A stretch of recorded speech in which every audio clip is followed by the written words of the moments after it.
Hello guys,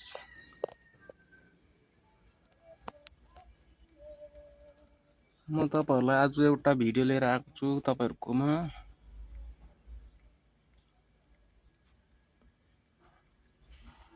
video चाहिँ खतरा हुनेछ।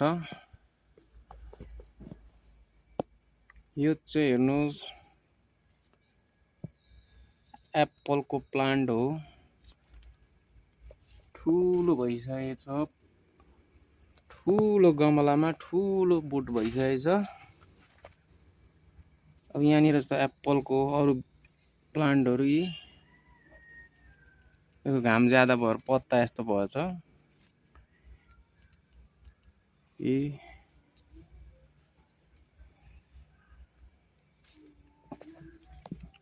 यो चाहिँ मसिनो बिरुवाहरु हो। यो यसको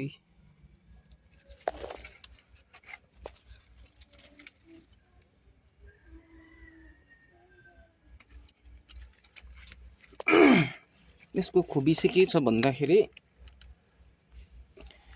यो चाहिँ मैले खुद आफै ग्राफ्ट गरेको। यो हेर्नुस्, यस्तो हुन्छ ग्राफ्ट गरेको एप्पल चाहिँ। यो ठुलो बोटबाट चाहिँ यसको हाँगाबाट चाहिँ मैले ग्राफ्ट गरेर चाहिँ यत्रो बनाएको छु। अब यो चाहिँ ठुलो जमिनमा रोप्नुपर्छ। रोपेको 2 साल बादमा फल दिन थाल्छ।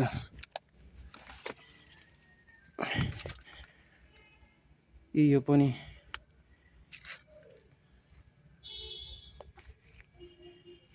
यो जोइन भइसकेको छ ग्राफ्ट गरेको ठाउँहरु।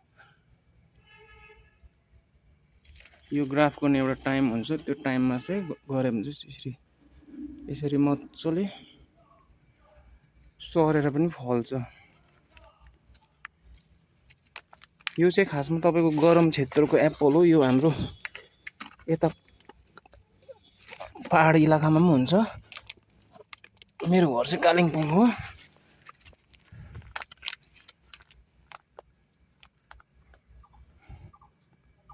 यो पनि ग्राफ्ट गरेको जोइन भइसकेको छ।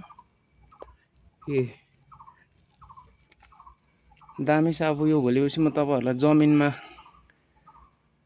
अहिले त पटमा छ, भोलिपछि जमिनमा लाएर पनि भिडियो तपाईहरुको छेउमा ल्याउने छु तपाईहरुको अगाडि।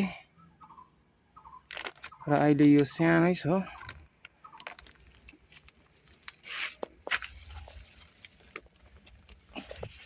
बिरुवाबाट चाहिँ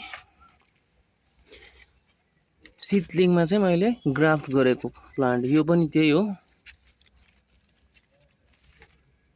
यो चाहिँ गरम क्षेत्रको थियो अन्त मैले चाहिँ यो एउटा एक झाङ लिएर किनेर लिएर चाहिँ पटमा हालेर यसको हाँगाहरु चाहिँ बिरुवामा ग्राफ्ट गरेको। यो सबै सक्सेस भइसकेछ है। अब यो जमिनमा हाल्ने बेलामा म तपाईलाई देखाउँछु। अहिले चाहिँ यो मसिनै छ। यो चाहिँ अलिक ठुलो भइसकेको छ। यो यसको जोइन यहाँनिर देख्छ। यो ठुलो भइसकेको छ।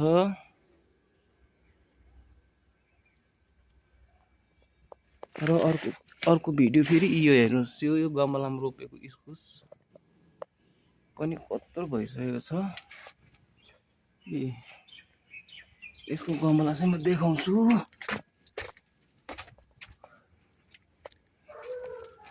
यहाँ छ, यो पटमा रोपेको छु।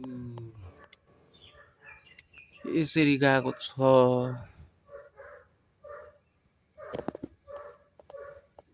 लाइक पनि गरिदिनुस्, सब्स्क्राइब पनि गरिदिनुस् है मेरो च्यानललाई, मेरो सानो यो भिडियोलाई।